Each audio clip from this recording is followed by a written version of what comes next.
Olá, amigos, sejam todos muito bem-vindos mais uma vez para o nosso estudo aqui, né? Quebrando a simbologia à luz da doutrina espírita, dando seguimento ainda no capítulo 1 da Gênesis da Torá, né? Os 6 dias da criação.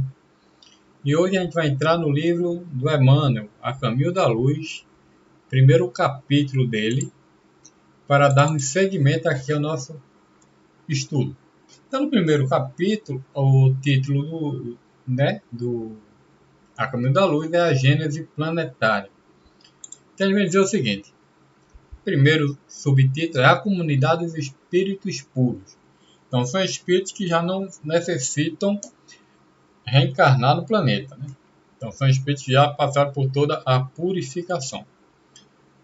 Então, ele começa dizendo o seguinte: rezam as tradições do mundo espiritual que na direção de todos os fenômenos do nosso sistema, ele está falando do nosso sistema solar, existe uma comunidade de espíritos puros e eleitos pelo Senhor, Supremo do Universo, em cujas mãos se conservam as rédeas diretoras da vida de todas as coletividades planetárias. Então ele está dizendo, nesse primeiro parágrafo, que existe uma equipe que são os conselheiros de Deus, que estão ali para reger o universo, junto a Deus. É isso que ele está dizendo no primeiro passo. Quando o Emmanuel diz que reza as tradições, é porque é algo que acontece, é uma tradição. Então, no segundo parágrafo, ele diz uma coisa. Essa comunidade de seres angélicos e perfeitos, da qual é Jesus um dos membros divinos, ao que nos foi dado a saber, apenas já se reuniu nas proximidades da Terra para a solução de problemas decisivos da organização e da direção do nosso planeta por 2 vezes nos cursos dos milênios. Então ele está dizendo que Jesus é membro. Ele não faz parte do conselho. Ele é membro. Por quê? Porque ele já é espírito puro. Ele agora está na escala crística. É que nem a gente assistiu Star Wars. Para quem já assistiu Star Wars, seguiu aquela linha ali de raciocínio, vamos pegar os Jedi. Os Jedi são identificados quando pequenininho, eles entram como Padawan. Depois eles vão virar Jedi mais evoluídos, para depois virar Mestre Jedi, depois ir para o Conselho. Mas eles fazem parte da mesma linhagem. São todos Jedi. Aqui é o mesmo processo. São espíritos puros. Jesus faz parte porque ele é um espírito puro.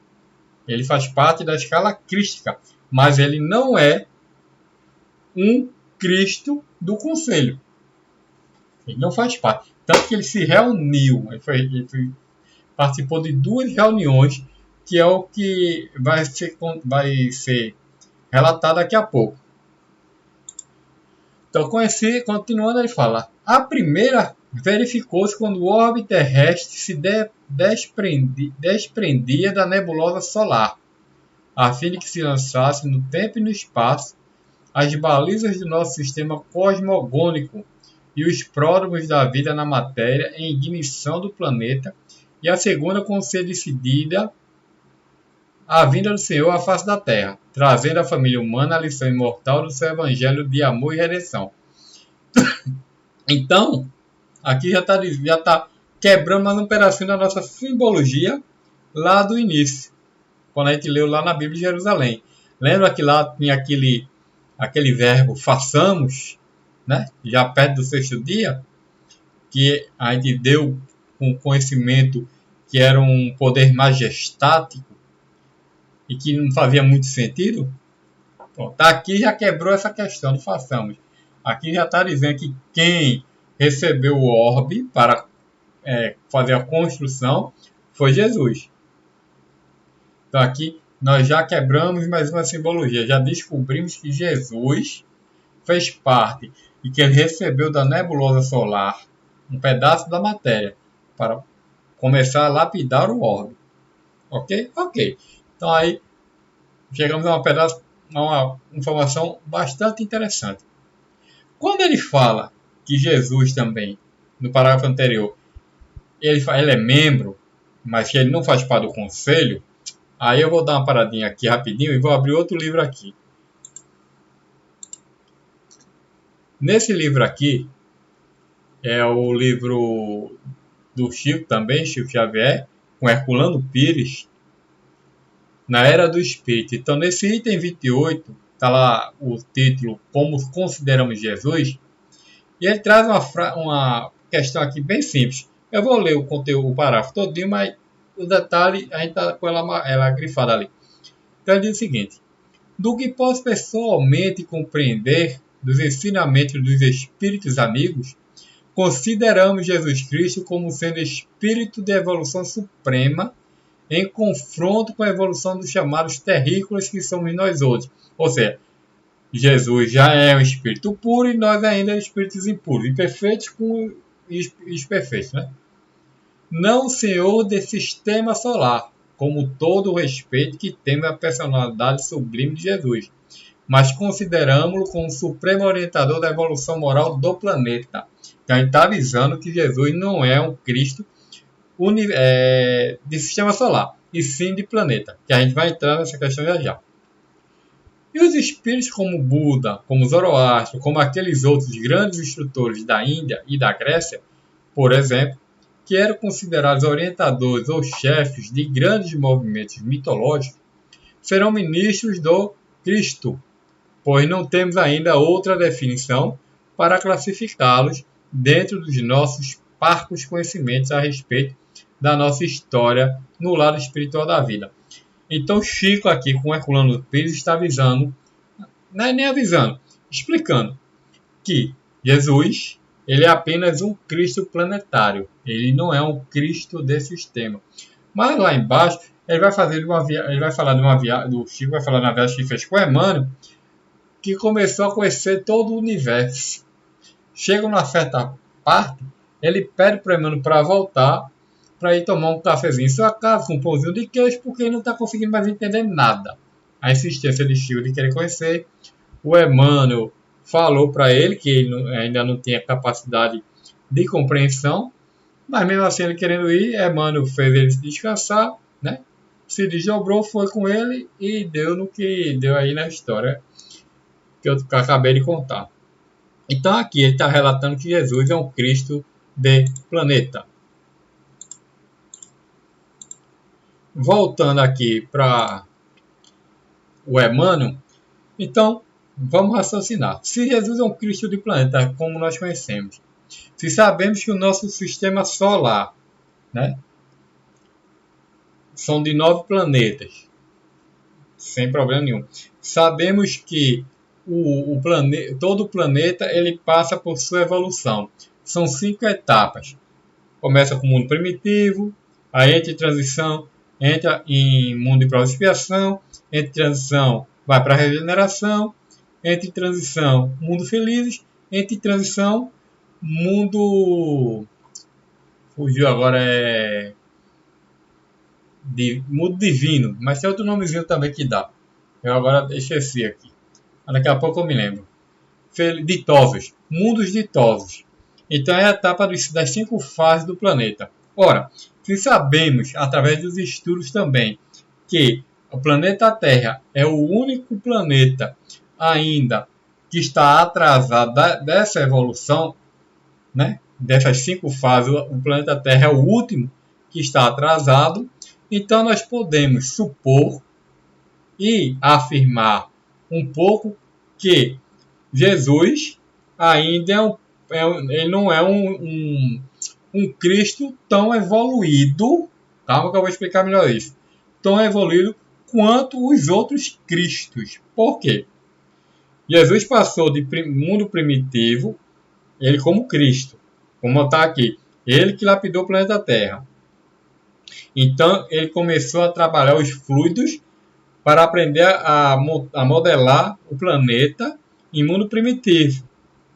Passou pela fase de transição e aprendeu a governar o orbe com os fluidos, agora de mundo de provas e expiações. Ele agora está aprendendo a manipular fluidos de transição para entrar ao mundo de regeneração.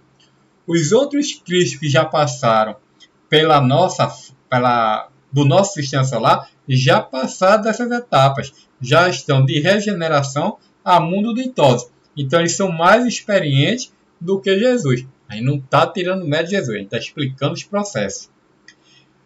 Quando o planeta Terra chega a mundo ditosos, que aí finaliza todo o processo do planeta Terra, provavelmente os outros planetas do nosso sistema também já chegaram ao mesmo nível. O que vai acontecer? Vai acontecer o que terá que acontecer. Jesus vai deixar de ser um Cristo planetário e vai se tornar um Cristo de sistema solar. Ele agora vai governar um sistema solar em algum lugar do universo, onde vai existir outros planetas e outros espíritos puros que estão por vir, vai adentrar a fazer o mesmo processo, passar pela experiência de mundos primitivos, transição, prova de expiação, transição e assim sucessivamente. Quando todo esse sistema que Jesus governar chegar também ao mesmo ápice, ou seja, chegarem todos eles no mundo ditoso, que aí esses espíritos vão virar Cristo do sistema, Jesus vai subir um pouquinho mais a escala, vai virar o Cristo de nebulosa, e aí vai sucessivamente até chegar a Cristo dos conselheiros de Deus. Então, é uma escala longa também, mas que provavelmente vai ser bem mais rápido do que a nossa aqui no planeta, né? Das imperfeições. Lá, como eles já são perfeitos, o propósito deve ser bem mais rápido. Aí não tem como afirmar como procede direito, porque nós não temos conhecimento. Então, nós temos algumas hipóteses através dos estudos e dos livros que a gente vai estudando.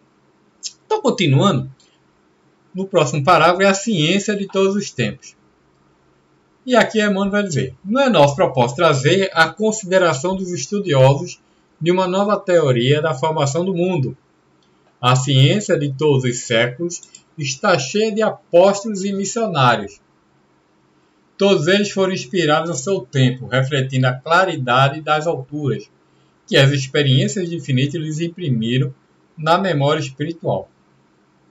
E exteriorizando os defeitos e concepções da época em que viveram, na feição humana de sua personalidade. Na sua condição de operários de progresso universal, foram portadores de revelações gradativas no domínio dos conhecimentos superiores da humanidade.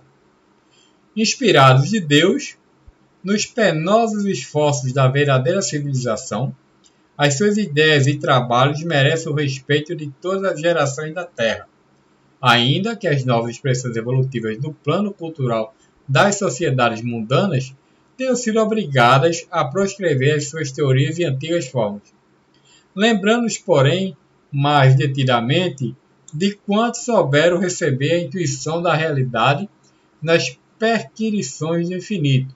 Busquemos recordar o globo terráqueo nos seus primeiros dias. E agora ele vai chegar aqui, depois de uma breve introdução de como foi a preparação do orbe, né? Que o Emmanuel fala, que Deus e seus conselheiros vamos fazer como uma empresa, um presidente com sua administração de conselheiros contratou um gerente para administrar uma nova filial. Então a nova filial chama-se Terra, o novo gerente dessa filial chama-se Jesus e ele tem que preparar todo o processo dessa filial. Então aí a gente vai começar a ver aqui os 6 dias da criação. Então, mais uma vez, a gente quebra um pedaço da simbologia, que pensávamos que tinha sido Deus que criou o orbe, e que, na realidade, quem formou todo o processo, lógico, com toda a misericórdia e amor do nosso Pai maior de Deus, que deu essa oportunidade a Jesus, como dá oportunidade para todos nós, dia a dia. Então, a gente não está tirando os merecimentos de ninguém, certo? A gente está só aqui dialogando e trazendo as informações que os espíritos amigos nos trazem. Então ela vem agora com os primeiros tempos do orbe terrestre, Que força sobre-humana pôde manter o equilíbrio da nebulosa terrestre, destacada do núcleo central do sistema, conferindo-lhe um conjunto de leis matemáticas, dentro das quais se iam manifestar todos os fenômenos inteligentes e harmônicos de sua vida por milênios de milênios? Então a gente já vê aqui que ele está falando de milênios. Lembra lá que era 6 dias? Quando a gente leu a Epístola de Pedro, ele fala lá, não ignorais, pois um dia para o Senhor é igual a 1000 anos, que é um milênio. E 1000 anos é igual a um dia? Pronto. Aqui a mão já está quebrando também essa simbologia para a gente. Está falando de milênios. Então, dos períodos daqueles 6 dias. Distando do Sol cerca de 149.600.000 quilômetros e deslocando-se no espaço com a velocidade diária de 2.500.000 quilômetros, em torno do grande astro do dia, está falando do Sol. Imaginemos a sua composição nos primeiros tempos de existência como planeta. Então ele está falando para a gente imaginar como é que era o planeta Terra nos seus primeiros tempos, nos seus primeiros períodos. Laboratório de matérias ignescentes, o conflito das forças telúricas e das energias físico-químicas opera as grandiosas construções do teatro da vida no imenso cadinho onde a temperatura se eleva por vezes a 2.000 graus de calor, como se a matéria colocada num forno incandescente estivesse sendo submetida aos mais diversos ensaios para examinar-se a sua qualidade e possibilidades na edificação da nova escola dos seres. As descargas elétricas em proporções jamais vistas da humanidade despertam estranhas comoções no grande organismo planetário, cuja formação se processa nas oficinas de frio. Então, quando a gente está falando aqui da temperatura, a gente tem que se lembrar que, lá no começo do capítulo, o que é que ele fala? Deus vai lá no Sol, tira um pedaço da matéria condensada e entrega a Jesus. Então, a massa, essa matéria, estava pegando fogo, vamos colocar assim, literalmente, metaforicamente, pegando fogo. Então era uma bola de fogo. E aí ele vai falar agora da criação da Lua. Ele já pulou aqui para mais ou menos o 4º dia, se eu não me engano, que é a formação dos astros. Então ele vai dizer, nessa computação de valores cósmicos em que labora os operários da espiritualidade sob a orientação misericordiosa do Cristo, delibera-se a formação do satélite terrestre. Opa! Lembra de novo? Façamos, olha aqui, ó, mais uma vez Emmanuel trazendo que através de Jesus, uma equipe espiritual trabalhando com ele foi liderada para preparar o satélite da Terra. Então, mais uma simbologia ali de façamos, que a gente está lendo e começando a fazer a engrenagem funcionar. Então, ele vai continuar. O programa de trabalhos a realizar-se no mundo requeriu o concurso da Lua, nos seus mais íntimos detalhes. Ela seria a âncora do equilíbrio terrestre dos movimentos de translação que o globo efetuaria em torno da sede do sistema, o manancial de forças ordenadoras da estabilidade planetária e, sobretudo, o orbe nascente necessitaria da sua luz polarizada, cuja suave magnetismo atuaria decisivamente no drama infinito da criação e da reprodução de todas as espécies, dos variados reinos da natureza. Por quê? A Lua ela tem um magnetismo, não é forte, mas tem. Ela trabalha em cima de quê? Do mar, água. Então, a influência da magnetização da Lua modifica o mar. Né? Tem a Lua minguante, crescente, nova e quarto crescente. Cada fase dela, que dura 7 dias, que essa questão da simbologia do 7, a gente vai ver isso mais lá na frente, modifica algo. Exemplo, seu corpo físico é baseado de água. Sangue também é líquido. Quando você pega uma pessoa que fez uma cirurgia, quando chega um determinado período de lua, ele sente as dores na cirurgia, mesmo que a cirurgia já tenha passado um bocado de tempo. Não estou dizendo assim, negócio de 10 anos, mas vamos dizer que ele fez a cirurgia e a cirurgia e faz 2, 3 meses que ele fez a cirurgia.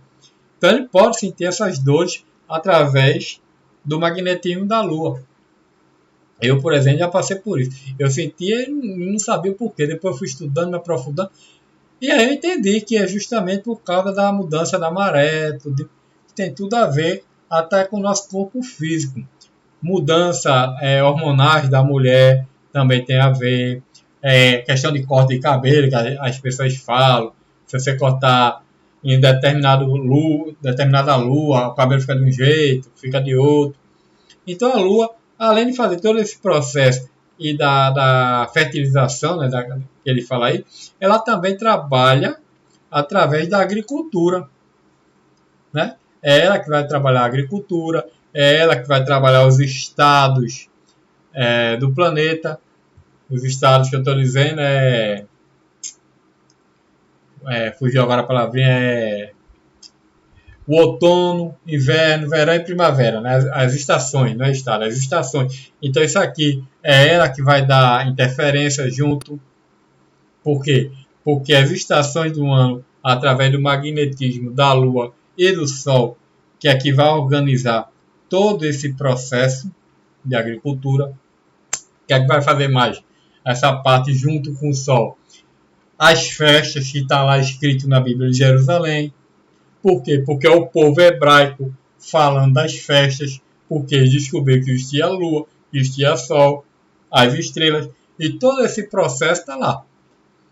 Então, nós já estamos vendo aqui que tudo que está relatado ali na Bíblia, que a gente está comentando, também Emmanuel está trazendo aqui. Então, vamos seguir.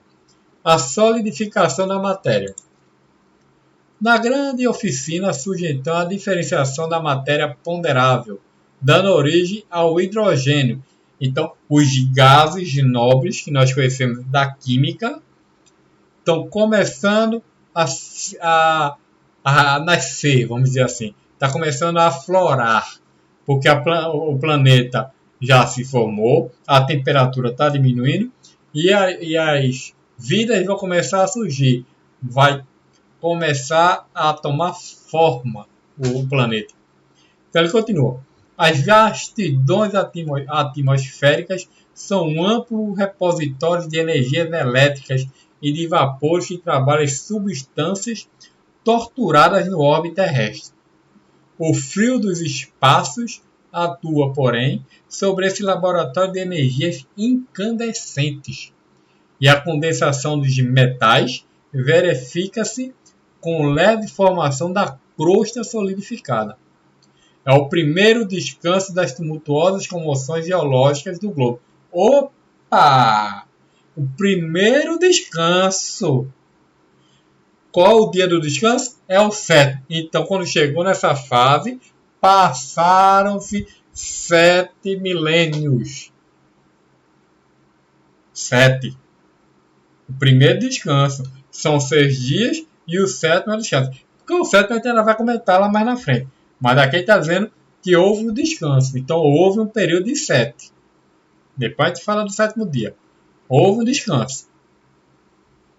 Formaram-se os primitivos oceanos, onde a água tépida sofre pressão difícil de descrever-se.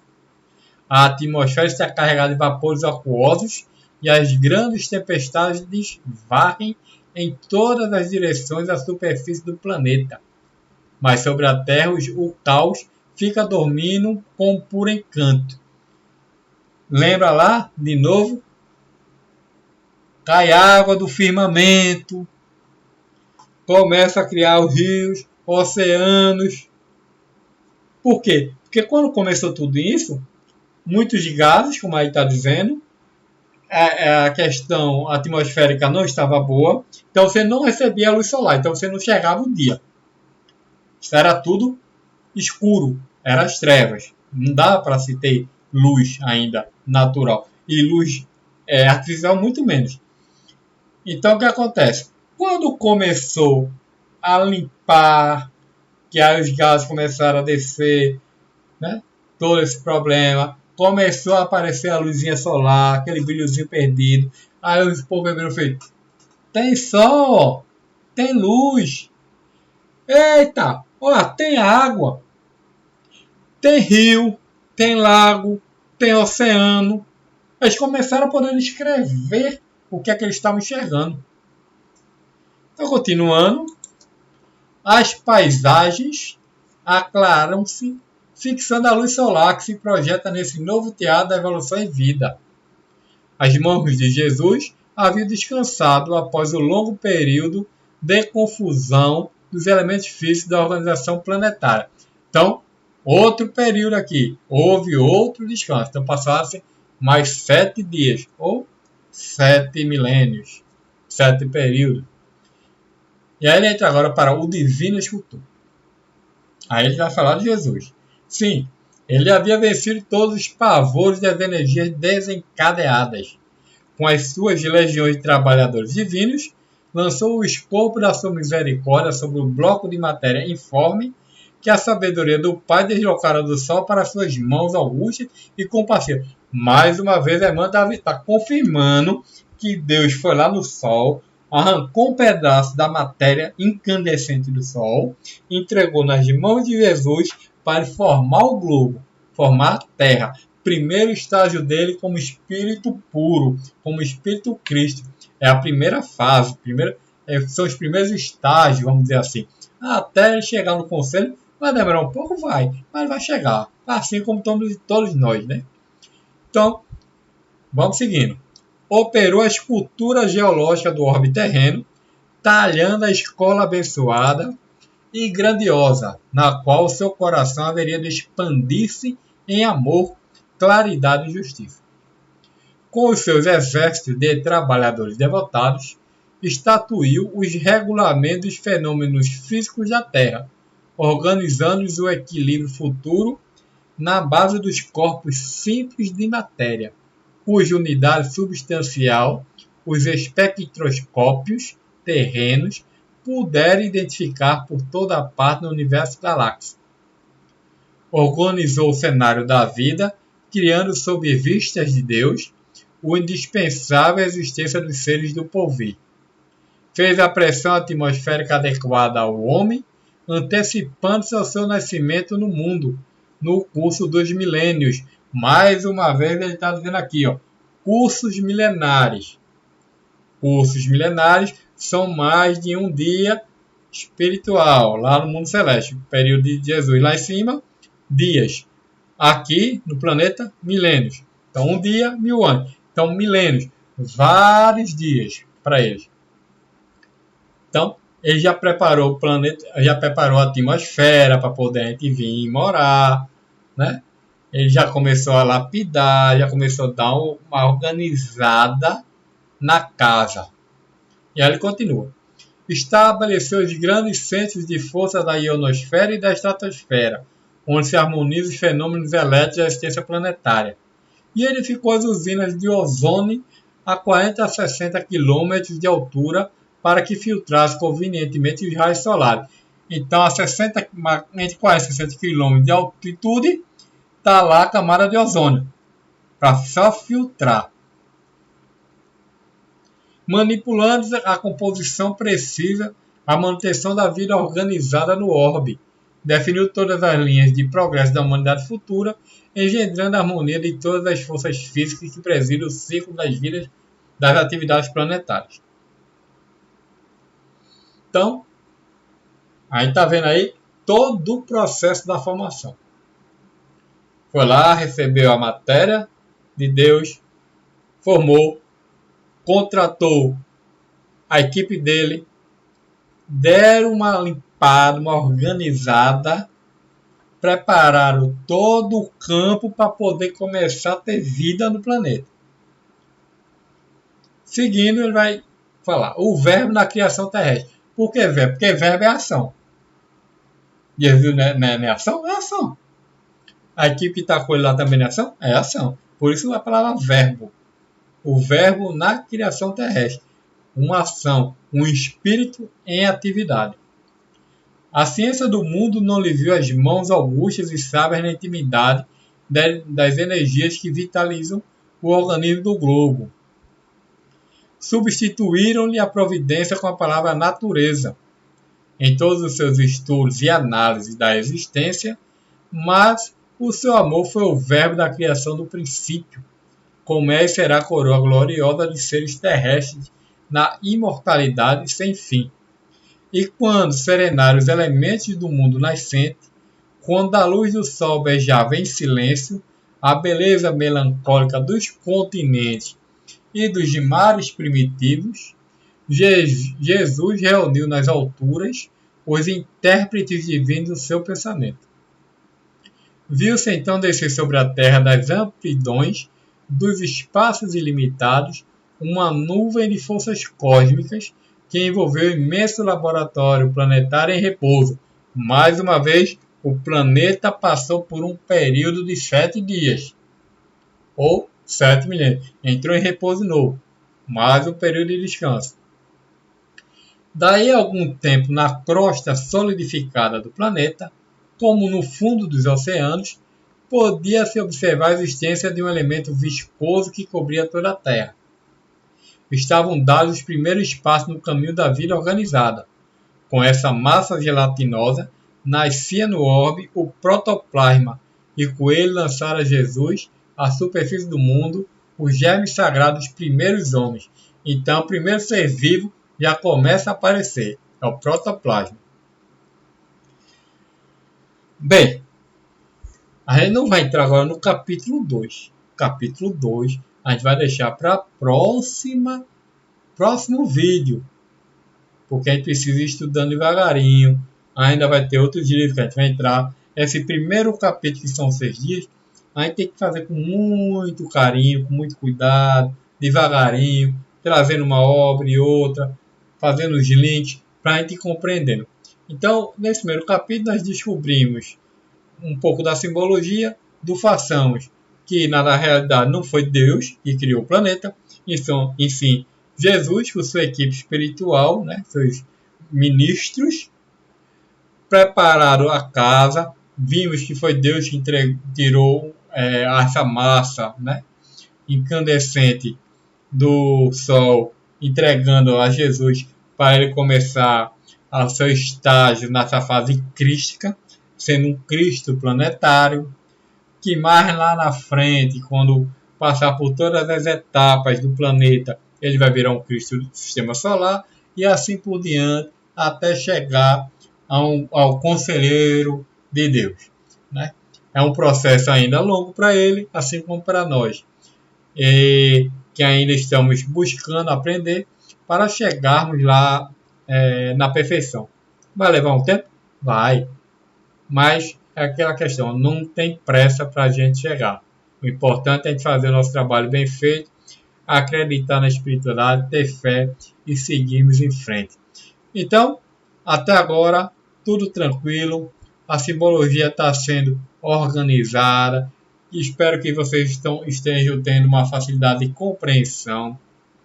Não se esqueça de inscrever no canal, não se esqueça de dar um like, de marcar o sininho, compartilha com o pessoal, vamos estudar, vamos aprender de uma forma fácil, de entendimento, vamos sempre estar fazendo o que for possível para melhorar e facilitar a vida de todos nós. Só mais uma coisa antes da gente concluir, lembrando que você que tem algum estudo na sua casa espírita, ou se você estuda com um grupo, né, uma turma de amigos, ou que seja, se você tem a dificuldade para compreender o livro da codificação, a Gênese, a gente já bateu aqui um pouco, e não custa nada a gente reforçar. A Gênese, que a gente conhece, a quinta edição que está no Brasil, ela está adulterada. Isso já foi provado pela Simone Privato, já foi provado lá pelo pessoal da FEAL de São Paulo, pessoal da Argentina, da França, entre tantos outros países no planeta que já voltaram para a Gênese original de Kardec, que é a primeira, segunda, terceira e quarta edição. Hoje no Brasil nós só temos 2 realmente fiéis ao que Kardec escreveu, que é justamente a editora da FEAL, que traz, e a CELD, que é a Leão Diniz, lá no Rio de Janeiro. Essas duas aí você pode estudar tranquilo, porque você vai conseguir entender, porque realmente a quinta edição ela é muito complexa por estar adulterada, né?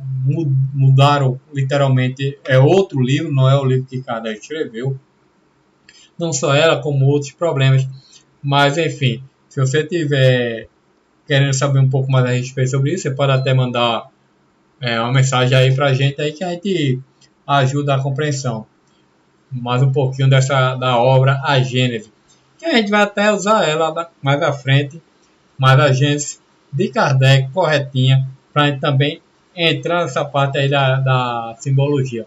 Então, muito obrigado a todos e que Deus nos abençoe, que possamos dar seguimento aos nossos estudos. Força e fé para todos nós. Assim seja.